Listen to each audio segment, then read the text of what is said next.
입니다. 기도하면 됩니다. 말씀하셨습니다. 기도하면 됩니다. 네, 반갑습니다. 어제 요즘 이제 좀 우리 한국교회를 위해서 여러분 기도해야 될 때라는 거는 우리가 다 알고 계시죠? 그런데 지금 계속 우리 한국교회가 기독교가 이렇게 계속 지금 안 좋은 평들이 계속 믿지 않은 사람들에게까지 다 퍼져가지고 지금 참 위기 가운데 있는데, 최근에 영화 하나가 또 이제 개봉이 된다고 그러잖아요. 커바디스라는 영화인데, 이제 기존에 한국교회 대형 교회들의 어떤 비리들, 또 막 엄청난 돈을 들여서 성전을 건축하고 세습 논란이 일어나고 이런 것들을, 이게 감독이 누구냐면 예수 믿는 사람이 있어요. 그래서 예수 믿는 사람이 지금 그 감독님이 예수 믿는 거 맞습니까? 이렇게 소리 지르면서 그 영화를 만들었는데, 막 지금 법적인 논쟁들이 있는 것 같아요. 그러나 결국 상영이 결정이 돼버렸습니다. 그래서 이때 지금 우리가 이것들을 이제 또 안 믿는 자들이 귀에 들어가겠죠. 그럼 이제 한국교회가 좀 더 이제 어려워질 것 같은데, 그러나 하나님은 패하지 아니하십니다. 하나님은 그분의 구원의 역사를 반드시 그럼에도 불구하고 우리가 그런 것들을 보면서 좀 이제는 생각하는 그리스도인이 좀 되어져야 되겠다. 그래서 제가 숫자 알려드렸죠. 17조. 이게 무슨 숫자인지 알려드렸죠. 이게 뭐죠? 17조가 뭐예요? 한 해 개신교에서 거둬들이는 헌금 숫자가 대략 17조 됩니다. 그럼 3천억. 이건 뭔지 아시죠? 강남의 모교회 성전 건축 자금입니다. 3천억. 그리고 또 제가 말씀드린 게 7만 8천, 그리고 2만 5천. 2만 5천은 편의점 숫자고, 7만 8천은 뭐예요? 교회, 3배 많은 교회 숫자. 근데 이제 오늘날 우리들이 이렇게 많으면 빚이 많다는 얘기잖아요. 그렇죠? 편의점 숫자보다 3배 더 많으니까 교회가 많다는 건 빚이 많은 거잖아요. 그죠?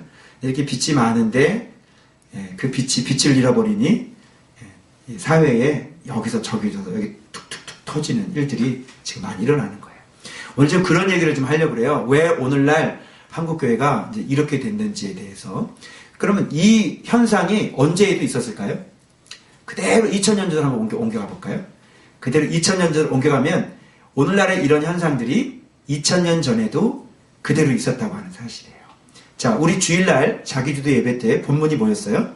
예수님께서 성전에서 말씀을 가르칠 때 누가 탁 끼어들었어요? 대제사장, 서기관, 바리새인들이 말씀을 가르치고 있는데 탁 끼어들어가지고요. 예? 여러분께 설교하고 있는데 탁 끼어서 무슨 권위로, 누가 준 권위인데 여기서 이러고 있는 거야? 이렇게 소리 지르면 예배 드리고 있는데 얼마나 이거는 예의가 아니죠. 이거는요. 예? 얼마나 무례한 거예요. 이걸 뭐라 그래요? 성령 회방죄라고 그러는 거예요. 근데 설교자가 누구야? 예수님이시잖아요. 예수님이 설교하는데 그걸 가로막고 거기서 이거를 따져요? 여러분, 여기서부터 계속해서 무슨 논쟁이 시작되냐면 권위에 대한 논쟁이, 보세요. 계속해서 이번 주 한 주간이 제가 그거 묵상한 거예요. 그러면서 예수님께서 그 권위에 대한 도전을 하나하나씩 응전해 나가는 모습을 보고 제가 뿅 갔잖아요. 예수님 너무 멋진 거예요. 남자로서 우리 예수님 딱 보는데 그 말 한마디 한마디 쳐내가시면서 또 말씀으로 다시 깨우칠 수 있도록 전곡을 또 찔러주시고, 대응전하시고 말씀 가르치시고, 응전하시고 말씀 가르치시고. 내 코끝이 찡하더라고. 이번 주에 묵상하는데 이렇게 쭉 묵상을 하고 이제 한번 이렇게 훑어보는 말씀, 그게 뭐예요? 이 마지막에 이 110편을 가지고 다윗의 자손 예수 그리스도께서, 다윗이 그 예수님을 뭐라고 그래요? 큐리오, 주님이라고 얘기하잖아요. 하나님께서, 내 주께서 내 주에게 말씀하시되, 여호와께서 예수님에게 말씀하시되, 너는, 예수님은 내 원수를, 예수님의 원수를 발등상 되기까지 너는 내 우편에 앉아있으라. 이걸 다윗이 고백하잖아요. 그러니까 다윗에게 예수님은 주님이에요. 주. 근데 어떻게 다윗의 자손이 되겠느냐? 정확하게 예수님의 권위와 권세가 어떤 권위인지를 종집으로 딱 찍으면서 그 다음에 오늘 본문 심판으로 들어가는 거예요. 그 뒤까지는 권위의 도전, 응전, 말씀, 권위 도전, 응전, 말씀, 도전하는 거, 응전하시고 말씀 주시고, 그리고 예수님이 누군지를, 정체를 다윗의 자손, 다윗이 주라고 불렀던 큐리오가 주님이라고 딱 정점 찍으시고, 그 다음에 외식하는 서기관들과 돈 많이 내는 부자들, 그 두 랩돈 과부 내는 그 랩돈 과부의 얘기와 하면서 화려하게 지은 그 성전을 하나님께서 심판하시겠다는 것으로 넘어가는 거예요. 이게 이렇게 쭉 연결이 되더라고요. 그 여러분, 권위된 첫 번째 공격이 뭐였어요? 말씀 가르치고 있는데 도대체 누가 준 권위냐? 이런 얘기죠. 그럼 여기서 예수님께서 내가 하나님이야 그랬다가는 어떻게 해요? 완전 끌려가셔. 딱 이거는 빼도 박도 말. 그래서 예수님이 뭐 한 거예요? 세례요한은 무슨 권세야? 하늘이 준 권세야? 사람이 준 권세야? 하늘이 준 권세는 너 왜 안 믿었어? 그럴 거고, 사람이 준 권세라 그러면 유대인들에게 돌 맞을 거고. 왜? 선자를 알고 있는데. 그렇죠? 그러니까 빼도 박도 못하는 질문 딱 피해가시고. 그리고 뭐 나와요? 농부의 비유 나오잖아. 그죠? 악한 농부가 새를 줬는데. 그죠? 그런데 새를 종에게 보내가지고 어떻게 했어요? 좀 소출을 좀 받으려고 얼마 동안 오랜 시간이 지난 다음에 열매를 충분히 맺고도 남는 시간에 종을 보냈는데 몇 명 보냈어요? 몇 명 보냈어요? 3명 보냈어요. 근데 때려서 보내고 더 때려서 보내고 능력까지 하고 보내고 나중에는 완전히 상하게 보내고 마지막으로 보낸 분이 누구예요? 상속자 아들. 그랬더니 이놈들이 이 상속자 아들도 죽였잖아요. 그래서 예수님께서 뭐라 그래요? 농부들을 진멸하고 이 포도원은 다른 사람이 주겠구나. 그게 뭐예요? 예루살렘 멸망을 예언하는 거예요. 그죠? 그러니까 농부들 다 진멸하고. 그 뒤에서 바로 모퉁이돌 얘기하잖아요. 예수님의 모퉁이돌, 머릿돌이란 말이에요. 머릿돌. 머릿돌 위에 떨어지면 머리 깨지고. 그죠? 그 돌이 머리 위로 떨어지면 어떻게 돼요? 가루되고 흩어진다. 그게 무슨 멸망? 예루살렘 멸망. 연결되죠? 그게 쭉쭉쭉 연결되는 거예요. 그래서 두 번째 공격 뭐 들어왔어요? 세금 논쟁 들어오잖아요. 이거 가이사에게 세금 바쳐야 돼요? 말아야 돼요? 가이사한테 이거 세금 바쳐야 된다 그러면 유대 민족주의자한테 예수님 선지자가 아니잖아. 그죠? 그리고 바치지 말라 그러면 누구한테 잡혀가? 로마에게 잡혀가잖아.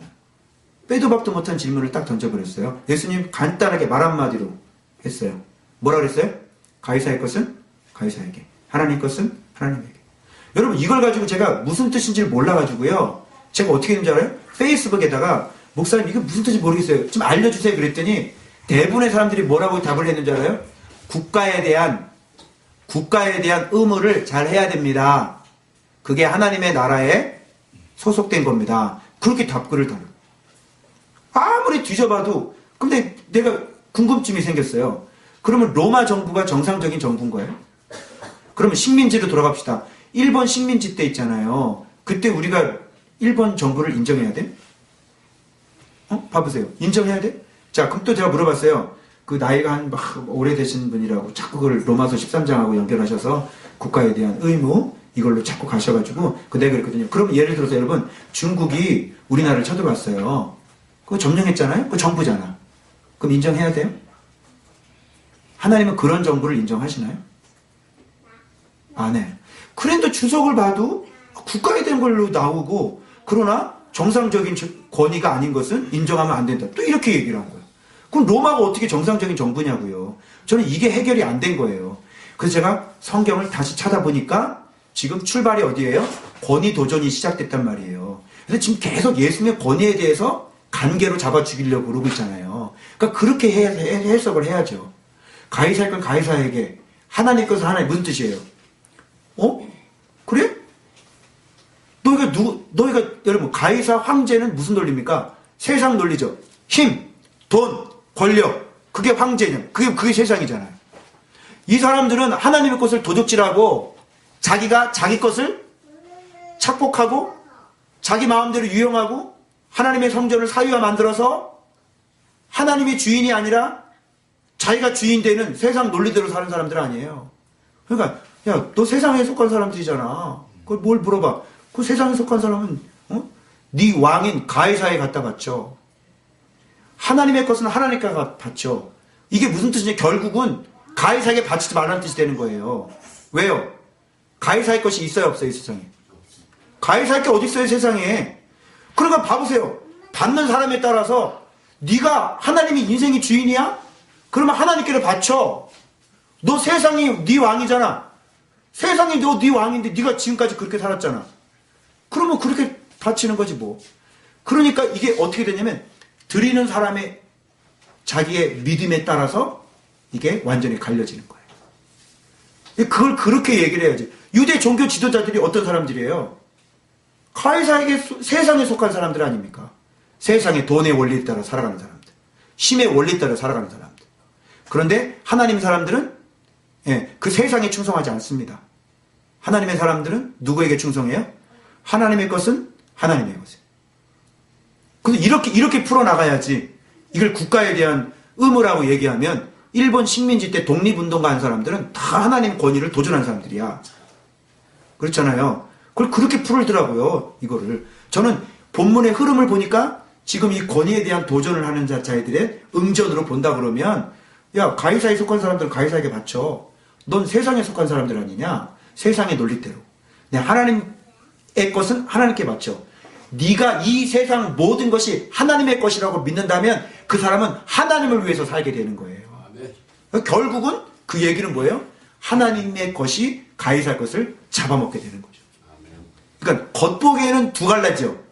근데 내용상은 하나님의 것밖에 없다는 얘기돼요. 그걸 어떻게 판결없나요? 내 믿음 따라 판결하는 거예요. 여러분이 가이사가 여러분의 왕이라면 가이사를 위해 충성하고 사세요. 예수 그리스도께서 여러분의 왕이라 그러면 예수 그리스도께서 충성하면서 하세요. 돈이 여러분의 인생의 주인이라고 생각하면 돈을 위해서 사시는 거고, 하나님이 우리 인생의 주인이라고 생각하면 하나님의 것은 하나님께 돌리며 사는 거예요. 그래서 뭐라 그래요? 우리는 주가 쓰시겠다 하면 어떻게 해요? 내야죠. 갖다 바쳐야죠. 하나님 앞에 내 인생 드리는 거예요. 제가 그랬죠. 십자가 지러 가는데 그깟 나귀 새끼 못 쓰겠냐고 주님께서. 모든 게 다 주님 것인데. 자, 이 논쟁이 된 거예요. 그러니까 봐보세요. 그 다음에 논쟁이 따라오는 게 무슨 논쟁이 따라와요? 세상 얘기했잖아요. 무슨 얘기해야 돼? 이제 내세 얘기 알려줘야죠.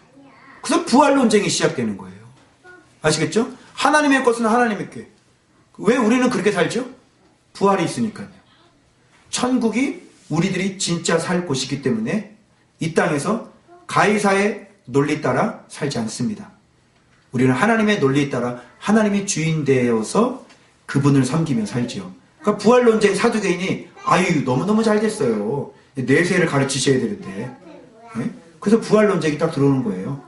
그 형제 칠형제가 있었는데, 그죠? 마지가 죽었어. 계대결혼법에 의해서 동생이 형수하고 살아. 또 죽었어. 밑에 동생이 또 들어가 살아. 또 죽었어. 그럼 일곱째 다 죽었어. 천국에서는 그럼 낄낄낄 비웃으면서 사두개인들이 예수님, 천국에서는 그럼 이 여자는 누구 아내예요? 그때 당시에 부활을 믿고 있었던 바리새인들, 서기관들은 뭐라고 대답했는지 알아요? 맏형이다, 맏형. 맏형이 아내다. 이렇게 얘기했다. 그러니까 사두개인들이 비웃지. 아이고 말도 안 돼. 이게 논리적으로 맞아요, 안 맞아요? 그럼 나머지 밑에 사람들 뭐 하고 있어요? 응? 아내 어디 있어? 그런 곳이 천국이냐고. 그 대답을 못 하는 거야. 그래서 예수님이 멋지게 얘기했잖아요. 야, 천국은 너희처럼 먹고 마시고 장가드는 곳이 아니야. 거기는. 그 내가 얘기했죠. 천국에서 아내랑 좀 사이좋게 지내려면 이제 물떠 이러면 안 된다고 나중에. 나중에는 자매님 이렇게 된다고. 여보 이게 아니라 천국 올라가면 자매님 이렇게 된다고. 그죠? 그럼 재혼하면 그럼 아내가 둘이요? 예? 어떻게 되는 거예요? 천국에 가면 올라가면. 복잡하잖아. 그런 복잡한 가게가 어딨어? 그게 천국이야? 아주 맨날 싸우겠다. 그죠? 그게 천국은 먹고 마시고 너희들처럼 장사하고 무슨 시집가고 장가는 곳이 아니라고요. 그래서 올라가면 형제님 아내들이요 기뻐하십시오. 이제 거기다 물 떠다 줄 필요 없습니다. 이제 네, 형제님 자 이렇게 되는 거예요. 그러면서 거기는 천사와 동등이다. 죽는다 안 죽는다. 죽지 않는다. 그러면서 하나님은 어떤 하나님이다. 산자의 하나님이다. 얘기가 나오는 거예요. 아브라함 살아있고 야곱 살아있고 이삭 살아있고 아시겠어요? 그러면서 이제 내세에 대해서 자연스럽게 그 세상 너희들은 세상 논리대로 살고 있지. 근데 천국은 바로 이런 곳이야. 우리에게 부활이 있어. 너무 자연스럽지 않아요? 예. 그러다가 부활 논쟁 끝나고 난 다음에 이제 무슨 얘기가 나와요? 드디어 예수 그리스도께서 다윗이 주라고 불렀던 그 하나님이 바로 예수 그리스도라는 시편 110편. 너는 내 원수를 내 발등상 삼을 때까지 내 우편에 앉아 있으라. 예수님에게 하신 말이에요. 하나님께서. 다윗이 이걸 고백했다. 제가 그 얘기했죠. 구약 성도 다윗님은 예수님 보지도 않았는데 그 몇 천년 전에 예수 그리스도를 알아봐요. 신약의 성도님이신 대제사장과 서기관과 바리새인들은 코앞에서 예수님께서 천국을 얘기해주고 악한 농부 비유부터 모퉁이 돌부터 시작해서 그렇게 천국에 대해서 얘기를 해주고 그렇게 귀한 기적을 보러 하나님 나라가 임한 것들 귀신 나가고 병 고치고 이런 거 다 보여줘도 예수를 알아봤어요? 못 알아봤어요? 못 알아봤어요. 눈 감은 바디메오만 죄인이었지만 예수님 만나고 좋았던 삭개오만 그 수많은 하나님의 사람들만 그렇게 믿음 있는 사람들만 예수님 알아보고 내 믿음이 크도다. 내 믿음이 너를 구원하였느니라. 이거예요, 이거. 그래서 지금 예수님께서 정점으로 권위 논쟁이 정점으로 110편 얘기하시면서 내가 누구다? 보좌 우편에 앉아 계신 모든 통치권을 갖고 계신 보좌 우편에 앉아 계신 누구다? 내가 하나님이다. 중보자 예수 그리스도다. 이거를 정점에 빵 찍고 그 다음에 외형적인 외식적인 사람들을 쭉쭉쭉 얘기하면서 서기관 긴 옷 입고 시장에서 문 안 받기 좋아하고 회당에서 높은 자리에 앉고 잔치상에서 높은 자리에 앉고 제자들이 가르치는 거야. 저들의 외식을 주의하고 삼가해라. 그러면서 제자들에게 하신 말씀이죠. 서기관들에게 하는 말씀이 아니에요. 제자들에게 가르쳐 제자들에게. 그죠? 저는 거기서 빵 넘어진 거 아니에요. 아, 요놈들 잘 됐다. 너희들은 이마 엄중한 심판 받는데 그러다가 이걸 누구한테 말씀하신 거니까 제자들에게 말씀하신 거예요. 나에게 말씀하신 거더라고요. 너 우월감 갖지 말고 너 겸손하고 너 외적인 긴 옷 입고 거들먹거리고 다니지 말고 내적인 거룩함 소유하고 겸손하고 남을 위해 희생할 줄 알고 그 내적 거룩, 겸손, 희생 그게 제자도라는 걸 본문에서 제가 발견한 거예요. 서기관들 모습 보면서. 그 제가 이번 주에 깨달은 게 뭐예요? 인격을 만지기 시작하셨어요. 하나님께서. 자꾸 자랑하길 좋아하고 우리 교회 막 역사들 일어나고 생각지도 못한 일들이 막 일어나니까 내가 은연중에 내가 마음속에 자랑하기만 하는 거. 그래서 하나님 앞에 무릎 꿇고 회개하고 그래서 입 딱 다물고 이제는 침묵하고 그 즐거움을 누구만 나눠요? 다른 사람 안 가르쳐줘요. 이제 나하고 성령님만 이 아름다운 일들을 교제하면서 그렇게 지금 막 누리고 있는 거예요. 꼭 참고 그러면서 부자 헌금 얘기가 나오는 거예요. 오늘 본문에 아시겠어요? 부자 헌금 가난한 두 랩돈 드린 가난한 과부의 생활비 전부를 드렸다. 자, 여기서 어떤 사람의 속사람이 아름다워요? 다 아름다워요? 과부의 이 속사람이 이렇게 아름다운 거예요. 여러분 생활비 전부를 드릴 수 있어요. 보세요. 부자보다 많이 넣었다 이렇게 알고 있죠. 본문을 잘 봐야 된다니까. 이 모든 사람보다 많이 넣었다 이렇게 얘기했단 말이에요. 그러니까 모든 사람들 중에서 헌금하는 사람 중에서 자기 생활비 전부 드린 사람이 있다 없다? 없다는 거예요. 근데 이 과부는 두 랩돈이지만 하루 벌어 하루 먹고 사는 그 과부가 두 랩돈 드린 거예요. 예수님께서 그 얘기하고 난 다음에 갑자기 어떤 사람이 아름다운 돌로 헌물로 꾸며진 성전을 얘기를 해. 밑도 없이 성전 왜 얘기해요? 여기 이해돼요? 막 헌금 얘기하고 있는데 저 과부가 더 많이 넣었어. 근데 어떤 사람이 아름다운 돌로 헌물로 꾸며져 있는 저 성전 얘기를 해. 무슨 연관이 있을까요? 이게 연결돼요? 밑도 끝도 없이 그냥 저 성전을 왜 보라 그래요? 왜 보라 그래요? 제가 가만히 살펴보니까 이 헌금하고 이 성전하고 그죠? 여기 헌물 나오죠? 돌 나오죠? 아름다운 돌 나오죠? 이 헌금하고 성전하고 관계 있어요 없어요? 관계 있죠. 성전은 뭘로 지어요? 헌금으로 짓는 거예요. 거기에 과거에 두렵던 헌금이 들어간 거예요. 그런 사람들의 헌금이. 예? 그거 가지고 그렇게 어마어마한 성전을 졌단 말이에요. 그 저걸 보라는 얘기는 무슨 얘기냐면 예수님 보세요. 과부랩돈 두랩돈이 어떻게 큽니까? 그럼 저 아름다운 하나님 위에 바쳐진 저 아름다운 헌금 두랩돈 갖고 지을 수 있습니까? 저 과부들의 헌금보다도 저 부자들이 우리에게 필요합니다. 돈이 필요해야 이 성전, 이 아름다운 성전을 질 거 아닙니까? 내가 성경을 보니까 갑자기 성전, 그 아름다운 성전을 얘기할 이유가 없는데 헌금 얘기해서 과부가 더 많이 넣었다니까? 그 사람이 이 화려한 성전을 얘기를 하는 거예요. 무슨 말인지 아시겠죠? 그러니까 예수님 뭐래요? 그래? 그거 아름답니? 잘 졌니? 돌 하나도 돌 위에 남지 않고 다 무너지리라. 이 얘기를 하시는 거로 봐서 성전을 자랑이 있다는 거죠. 그죠? 우리는 이런 일을 했습니다. 우리들의 돈 가지고 이렇게 하나님 앞에 멋지게 아름답게 성전을 봉헌해 드렸습니다. 그랬더니 예수님의 대답은 뭐예요? 그래? 돌 하나도 돌 위에 남지 않고 다 무너지리라. 근데 이 사람들이 또 착각하는 거야. 계속 외식적인 신앙, 병든 신앙을 자꾸 지적하고 있는데, 그죠? 또 착각을 하고 있는 거야. 세상 종말이 온다고 생각하는 세상 종말이. 어느 때 무슨 징조로 이런 일이 일어날 수 있겠습니까? 이렇게 또 물어보죠. 그죠?